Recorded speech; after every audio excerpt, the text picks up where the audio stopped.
up with you guys? I'm Dre. I'm Nika. And this is the Dre and Nika TV. And we're here to spice your life up. So today, we want you guys to like it. Especially if you're new here. Make sure you put the comments in too, So, yeah, we're back to this Hood Babies in Christ series. Right. Today, we're going to talk about some things, break some more stories down, and how we're basically taking our journey with the Lord. Right.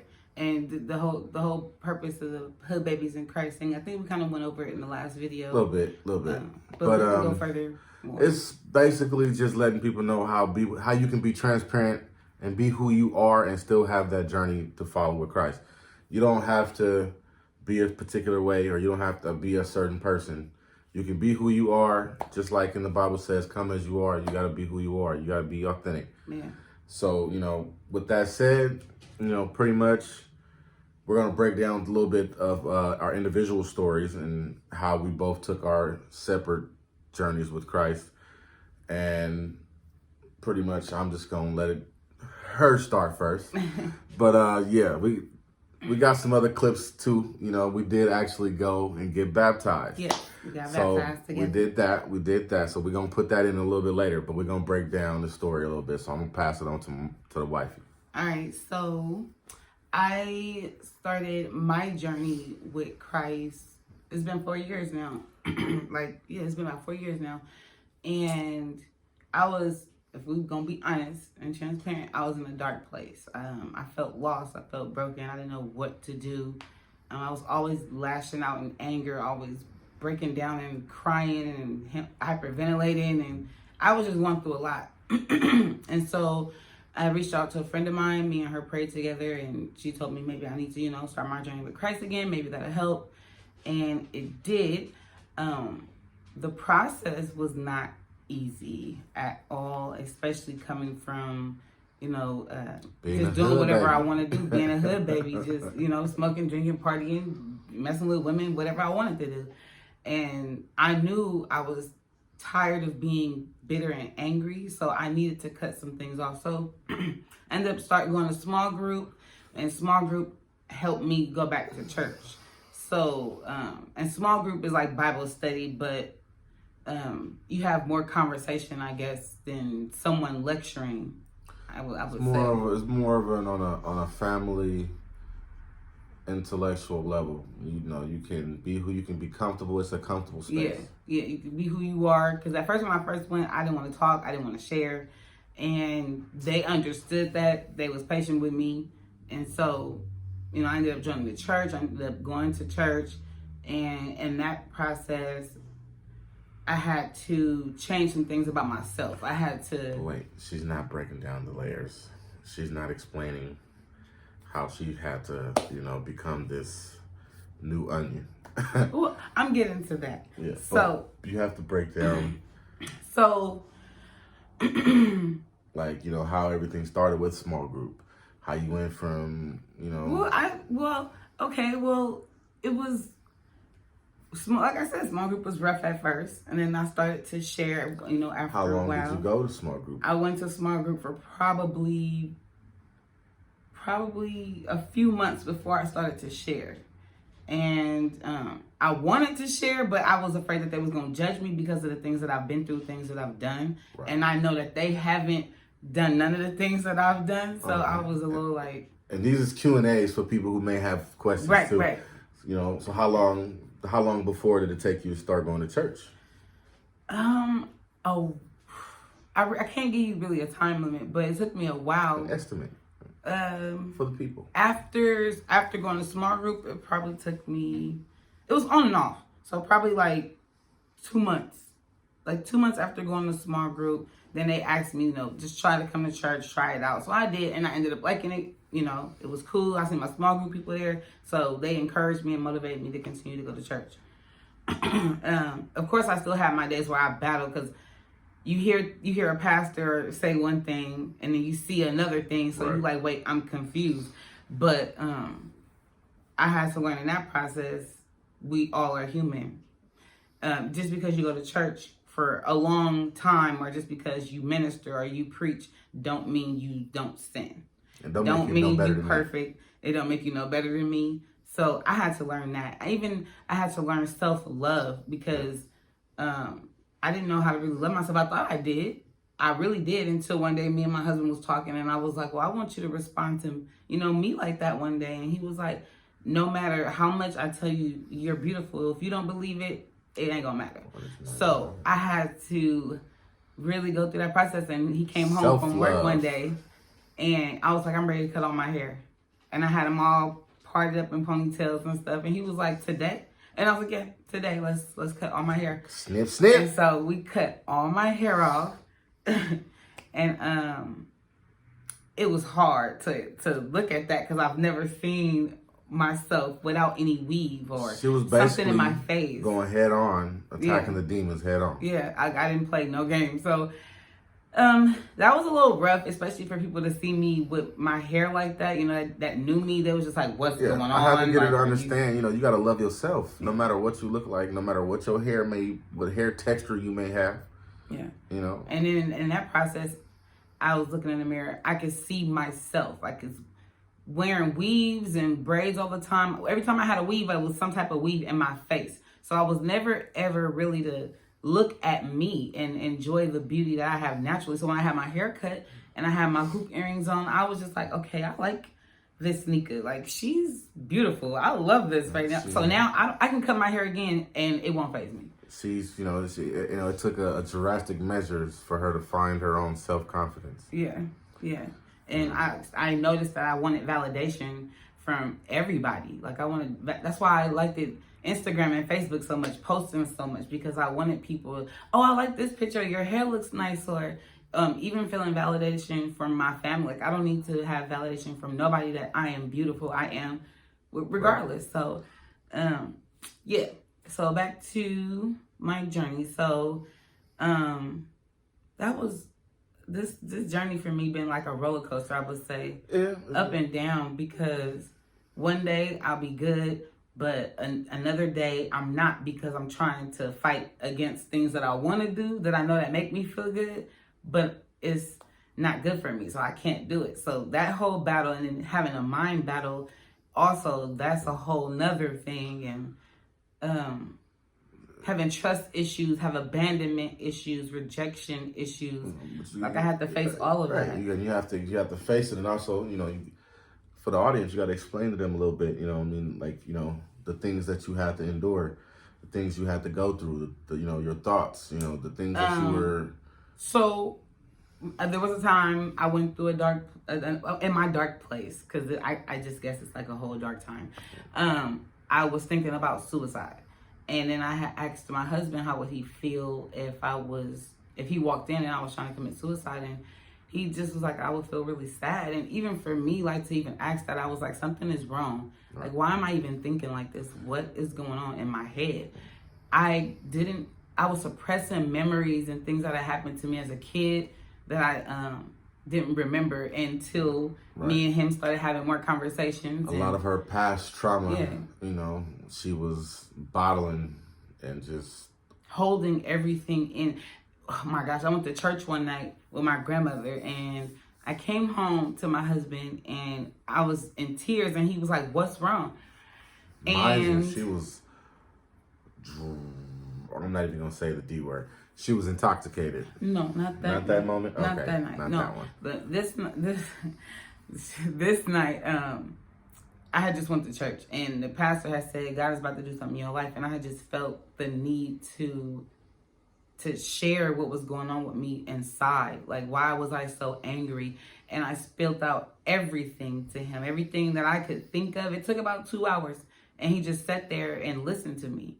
And I needed that. I needed him to listen to me, because it was things my mom didn't even know. So I just holding about 30 years worth of stuff, or however. As a husband, you just gotta soak it in and just, receive it. And I felt like he didn't know me, because I had so many triggers. Like, there's certain words that trigger me, and certain certain conversations that trigger me, or how he move, it might trigger me. And this, he like, dang, well, how many you got? And I'm like, I don't know, because they just keep popping out. But when they pop out, I try to attack them, definitely.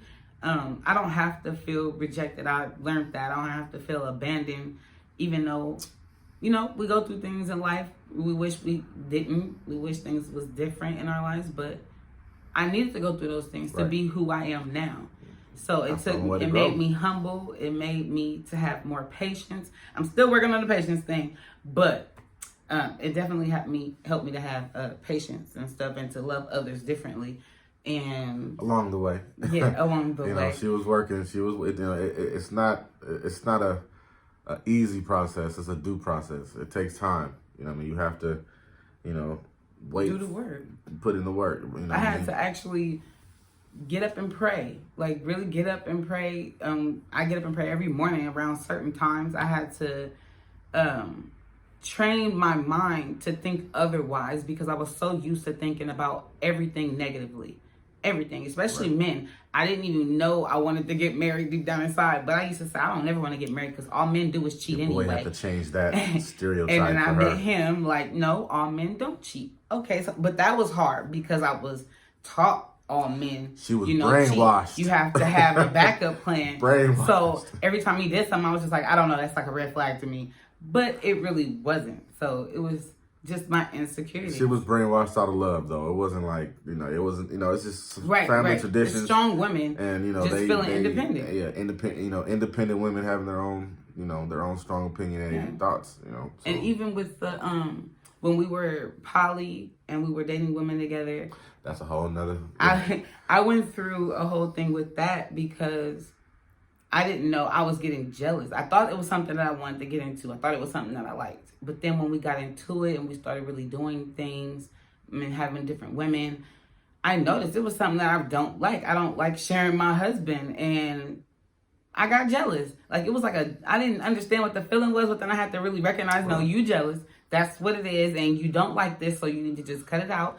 So, that was... Back to the journey in Christ. That was a whole... But this is a part of that journey because I still lust for women. That's not gonna change overnight. Just because I go to church and I'm saved and I'm baptized, that don't mean that my thoughts not gonna be there. I'm still human. But I know that if I believe in Jesus and I'm with Jesus and he's walking with me, I don't need a woman. All I need is my husband. And it really don't satisfy me. It never satisfied me. It was just something that I liked. And for the record, just so y'all know, our viewers, this was her idea in the beginning. It wasn't like he wasn't your boy. He didn't peer pressure me into it. Wasn't your boy. I did it for all the wrong reasons. I felt like because he might cheat on me or he might leave me, because that's what I feel like all men did. I was like, okay, well, I don't like surprises. So because I know I like how some women look, maybe we can do this together. Not knowing, you know, the other things that was going to come out of that. But, you know, that's the decision that I decided to make. I don't want to do it no more. I'd rather be happy and comfortable with my husband than to have somebody else come into my home, because that bring in a whole different type of spirit. So that's a whole nother conversation. Right. But But my journey is a little different. You know, for me, you know, I've always had Christ in my heart. I've always had Christ in my life. I've always had God in my life. You know, for numerous reasons. For one, like, you know, I've always had, you know, I was always aware of just being conscious, you know, of certain things and people and, you know, just all around, just being different, you know what I'm saying? So for me, it was like, I had God in my heart, but I was still being, you know, a thug, if you want to be, I'm gonna be transparent. I was out there. In the life of the world, the worldly life.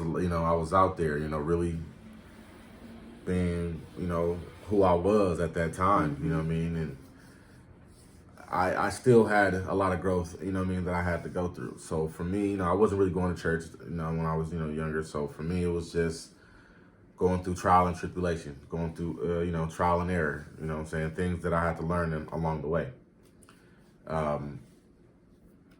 It was a time where I first felt, you know, Christ in my life. It was a time I got hit by a truck when I was 16 years old, and it was kind of dramatic. But like how it happened, it was so surreal. I was coming from a friend's house, and I ain't gonna lie, just got through chiefing. We had we was blowing. I ain't gonna lie, I was stoned as hell. Then I'm at the bus stop, chilling, waiting for the bus. This is when the little iPod shuffles came out, so I'm just listening, bumping my music, and out of nowhere, something just telling me to look.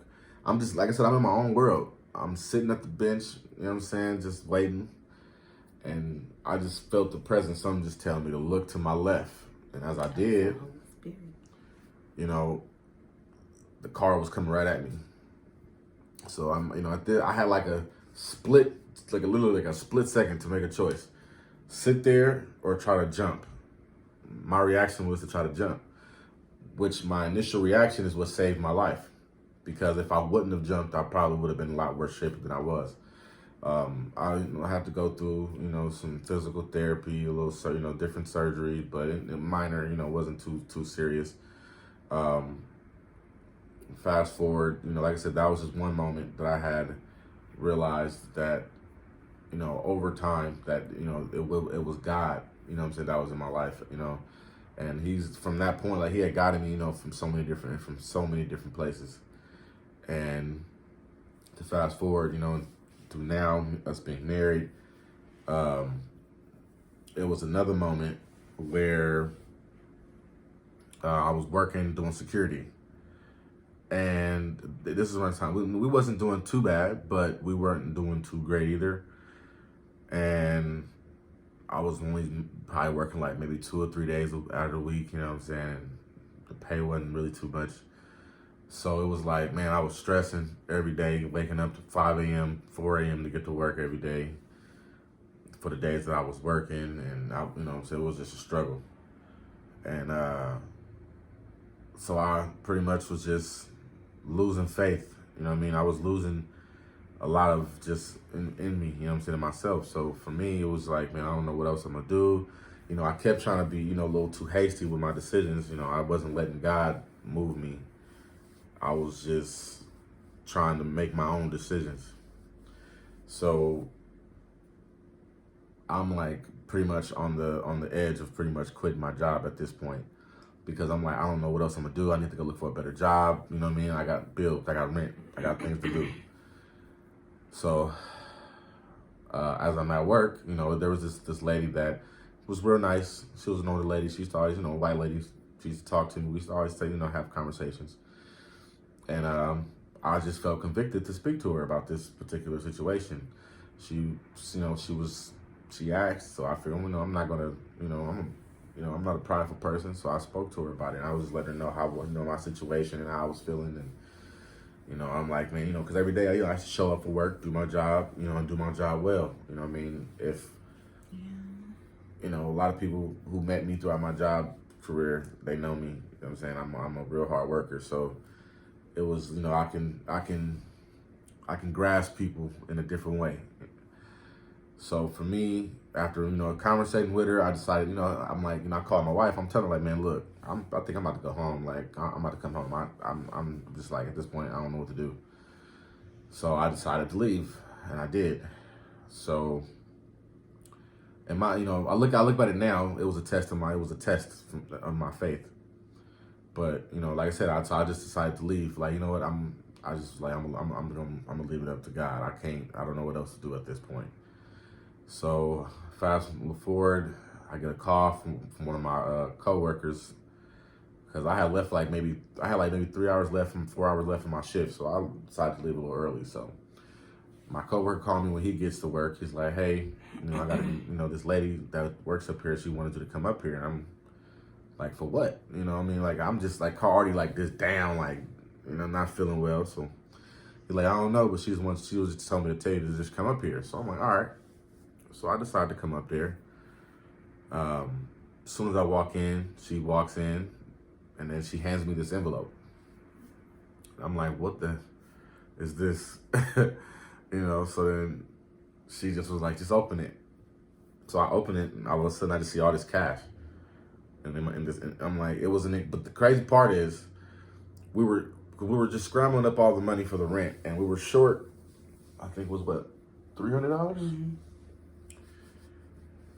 And it was at the point where, it was like, if we don't come up with the rest of the money, we're probably gonna have to, go through an eviction process, blah, like blase. We was gonna be homeless, basically. So I'm like, well, dang. I'm like, man. I'm like, Lord. I'm like, I came up with as much as I could. I don't know what else to do at this point. And then he showed up at the last, like, he just showed, like, what I'm saying, when I say it was maybe about 10 to 15 people that worked in the place that I was working at. They all came together and pretty much gave us the exact amount that we were short, which is surprising because I didn't even tell them no amount that we were short. So at that moment, like, what did that do for you? Like, I had resignation for me. I ain't gonna lie, man. I broke down and cried in the middle of the store. I ain't even gonna bullshit you. I broke down. Hey, I'm still being me. I broke down, cropped them. I'm just being real. And it was another moment that I realized, that he's real. I've had plenty other moments, but this is just one of them, the testimonials that I'm trying to experience with you guys, let you know, like, he's real. Don't ever think he's not. So, your baptism, what did that mean for you? For me, my baptism, it was me just, in my own opinion, I did my baptism for me to wash away my old sins. To wash away my old sins so that I can start anew and try to be more, I'm not going to say godly like, I'm going to just say more spiritual and more connected. But isn't the purpose to be more godly like? Yeah. But to be more like God? To be more like God, yeah, but I'm not there yet. No, of course not. None of us. Right, so that's all I can't say. But you can say the goal is to be more like Christ. Yeah, to be more like Christ, yeah. But, I'm still in transition. So, so it's like, I'm a little, like a little more disciplined. Her level is in my level. Like, this is why we're breaking down the two, between the two of our stories. You know what I mean? So it took me a while. So I'm getting to the point where basically, like I said, during the time that she was going to, small group, I was dropping her off, but, like I said, I wasn't there yet. You know what I'm saying? I was like, I don't know you people. I don't know you. I'm just like, stop trying to rush me. So I'm gonna just drop you off. So, and then every time I just drop her off, praise my brother Eric, man. I love you, dude. He was just, when I say persistent, he wasn't giving up. I mean, the Lord was working in his, every time he was would persistent. Drop me off, no, every time he would pick me up. Every time I would pick her up from small group, he'd come outside after she get in the car, brother. When you gonna come to the small group? But I love him for that. But that shows that he really cares about you and your your journey with, you know what I'm saying. So I'm like, so I'll say about 6 months went by, and everything, and I just say, you know what? God put it on my heart. He was like, just go see what it's about. You came once. That was the beginning. I came once. Then I just sat back. You know what I mean? I'm just like, I don't, It was like I said, I felt the vibe. It was cool. You know what I mean? So I'm okay. Then I started coming a little more. And they are very loving and understanding people. I love my small group. You know what I'm saying? They for sure is like the family that you would wish you would have when if you were able to choose your family. You know what I mean? But like they're really good people. You know what I'm saying? So it was like, maybe like no judgment zone. Yeah, definitely. You can be who you are. They don't judge you. Like they know, like I said, they knew who we had to explain to them the type of people we were, so let them know, like, hey, we love the Lord, we love the Spirit, but we do indulge in smoking weed. Yeah. I just want people to know. And was like, that's your business. And so, I was like, oh, okay. They didn't tell me I had to stop smoking and I can't come in there smelling like this and doing that. So after coming to small group for, she was already a small group for almost a year at this point. And I was probably like maybe about four months in, and like I said, she had already became a member of the church that we follow, that we go to out here in Stockton, which is called Victory and Praise. Praise up, Victory and Praise. Bishop, Lady Trina. So I was like, you know what? Let me just go ahead and just go. You know what I mean? Like I was curious, skeptical. Like I just went like, let me see what it's about. After going a few times, it was cool. I liked the vibe. I liked the energy. And I definitely was, feeling the messages that they were preaching. Now, we have our times where we don't be feeling what they preaching or what they talking about. I was getting to that. But yeah, she said it first. So we have our. Sometimes we butt heads on some things that they be talking about sometimes, but it's more so there's just the message that we be going for. Really, I go for the message, and that's all we should all be going for. Right. So after a while, I decided to join the church. So it was a big thing. That day I went up and spoke to the entire congregation to introduce myself and. Actually, so it was a journey. It was a long process. My baptism for me was kind of similar to him, like washing my sins away, me being renewed, like, and then me also declaring that I'm not playing no games no more. I'm about to fully walk with Christ. I'm going to be obedient, whatever he tell me to do. Even if it come off a little strange, right. I'm still going to do it. It is what it is because I know he knows what's better for me. He knows what's going to help me grow. And I needed this growth. I needed to be able to be humble. I needed to be able to not react and change my character when someone else do something. That was big for me. I needed that. So, yeah, we're going to give y'all a little clip it. Yeah, we're going to put the clip in. We're going to show y'all, you feel me, how our baptism went. So bear with us. It was definitely a lot to endure. But yeah, that moment, water was cold, frosty. I'm talking about cold people. Oh, so wait, you want to break down the part where you feel like God keep placing you first? Oh, yeah. So back to, so I also learned another thing. God has been using me in a way that I wouldn't have thought that he would have used me in. Like he makes an example out of me for our relationship. Like for instance, when we did go get vaccinated, we actually went and got our second vaccinations. Yeah. We don't have no clip for that. We didn't record that, but we did go get our second ones. But I noticed that in that moment, I had to go. He made a situation to where I was going to have to allow myself to go first in order to, how can I say it, put her in a headspace where she's comfortable, and so she's seeing her man, doing it, like, biting down and just taking the jab. And so you can learn to lead. So it's, it helped me to in an area where leading has been, he's been putting me in leading roles and leading situations, and and I'm like, okay, I'm just taking them. What I mean? Like, you know what? It's reason. So I'm just gonna obey. But it's been tough. You know what I mean? Like, it's been tough. It's a long journey, and we're yet to be done with it. But it's great to see him come so far, because I've been praying that his relationship with God elevates.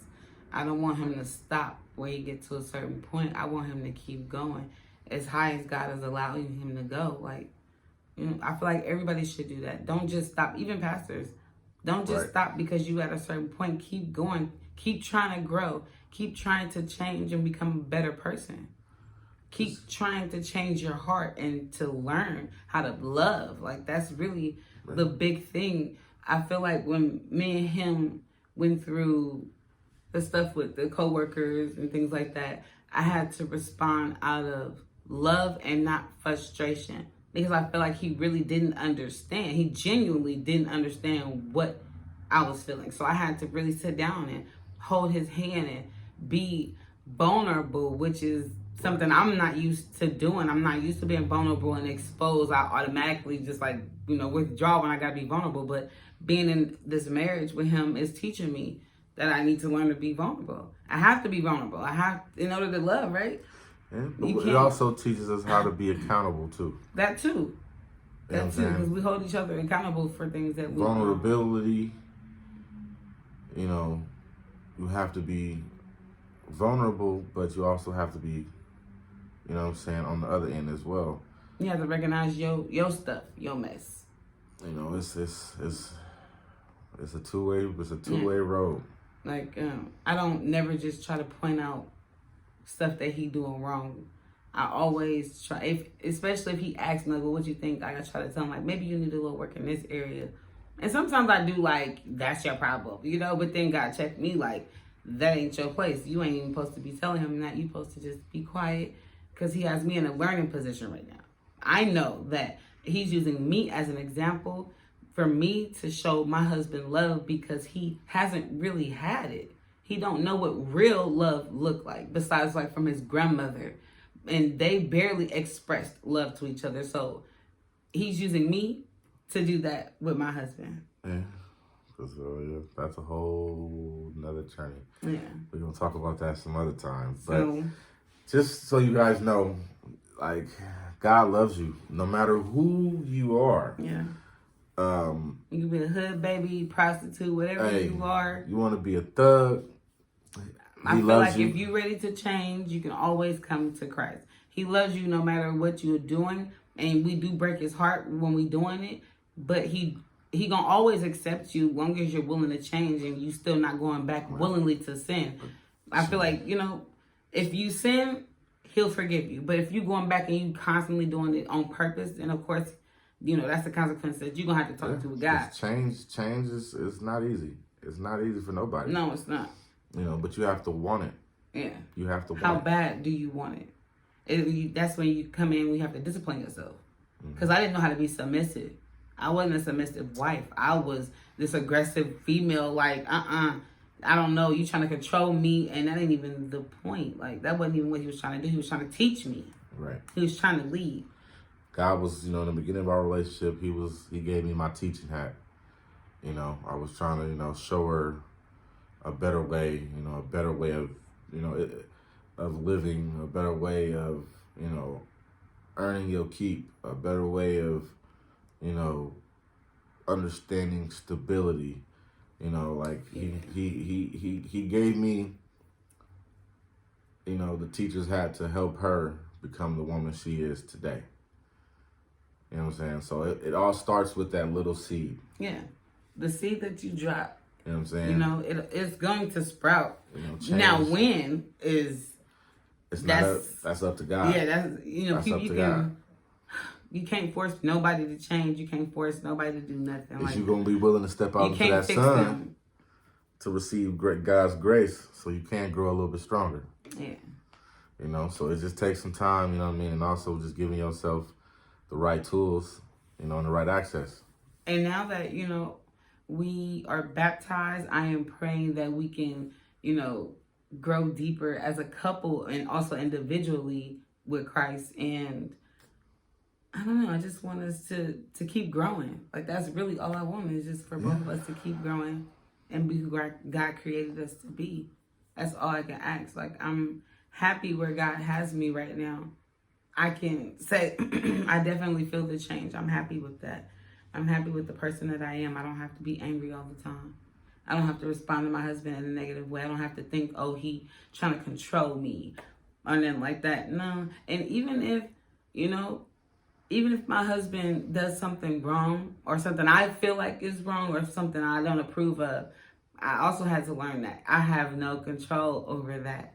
That's God's child. God gonna deal with him. Go as a wife, my duty is to go along with it and be supportive. I'm here to support him in any way possible. And it's likewise too with the husbands. You got to support your women in anything and everything they do. You know what I'm saying? You can't be a king without a queen. And he do get on my nerves. He get on my nerves, and I done had Like, I don't know if we're going to make it. You know, because we done had some times, and then God be like, that ain't nothing but the enemy trying to divide.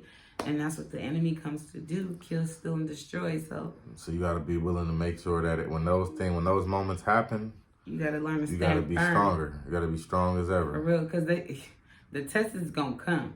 They're going to come for sure. They're going to come at you and him. They're going to come in different forms. Are you ready? And then sometimes it's like a cycle. It'll come, the same thing will keep coming. It's like, okay, am I going to keep letting this keep happening, or am I going to do something about it at this point?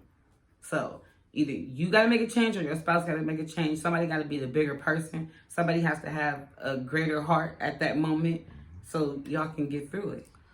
You know, so make sure you got to be prayed up. Right. You know? Right. Especially, we've been praying a lot about our health and stuff. Like, that's really what we trust in God on too, because he got health issues. I got some health issues. We trying to conceive and think about babies, and that's a whole nother. We're gonna do a TTC journey. You know, we just not at a place to do that at the moment, because I've been watching those videos, and people are spending a lot of money on the TTC journey. We ain't balling. So I'm like, not just yet. God know what he doing. He know we ain't ready just yet. So, yeah, that's another journey we're gonna share with y'all. So we definitely appreciate you guys tuning in. Yes, we love y'all for the support, for subscribing and liking. We thank y'all for just watching our videos and rocking with us. Like, Hey, the little viewers that we do got, man, we appreciate that, man. For real. You know, hey, we doing something. and please don't forget to comment, y'all. Like, we really want to know what y'all want to talk What about. y'all thinking, we man? can do What y'all thinking about? question and answer little video, or Man, whatever y'all want to Q&As, talk if you about. want questions, you got questions, we got answers. You know what I'm saying? So just feel free. Oh, and we will be having guests on our next HoodbabiesNChrist episode. We want to kind of get different views of other people too, what they journey with Christ is like, being from the hood. Being that you might be single, you might not even be in a relationship. Yeah, you might be a just single person. you know, you might just be single, or you might be in a relationship. You might not be married. You know what I'm saying? Either whichever situation. Because people from the hood, or at least from where we from, feel like they can't have a relationship with God. They feel like, oh, I can't go to church. I'm not going to play with God like that. But I feel like if your heart is sincere and he know it, and you go to church, he will change you if you allow him to. He definitely will. You just have to be willing to allow him to change you. And it's going to hurt. It's not going to feel good. It's like him snatching off a Band-Aid. And like Jay said earlier, it's like onions being peeled off of you, all the ugly, rotten pieces. And so that little bit of root can start to a whole fresh little onion. You know, so don't run from it. Embrace it. When I remembered that I was molested, that was hard for us to talk about. That was hard for us to deal with. But I had to face that head on. I had to think about it. I had to think, why did this happen? You know, what happened to the person to make them even want to do this to me? And then how is it affecting my marriage? And we realized how it was affecting our marriage. You just have to be willing to have them conversations. Them ain't good conversations all the time. And we call it being hot, you know, as honest, open, and transparent. So if you guys willing to do those things, you guys will definitely get a lot further. For real. So definitely, like I said, and be real with yourself. Like and subscribe. Yeah. Any new viewers we get, man, we love it. We love it. Thank y'all for the new subscribers. We see it went up a little bit, so we thank y'all. And excuse us, y'all. Excuse us for being absent for We've been busy. We have been busy. We've been tired. This weather been having us. It's cold out here. It's a lot. It's a lot. The health issues, everything. Next time we'll get into our health after the Hood Babies in Christ. We'll get into our health issues and things like that, and we'll record when I have my doctor appointments, and I don't know if he will have any, but if he don't, we'll go further into detail about his stuff too. So we love y'all. We thank y'all for the support. This is Nika and Dre TV. Dre Nika TV. Excuse me. So see y'all later. See y'all later. Bye, y'all.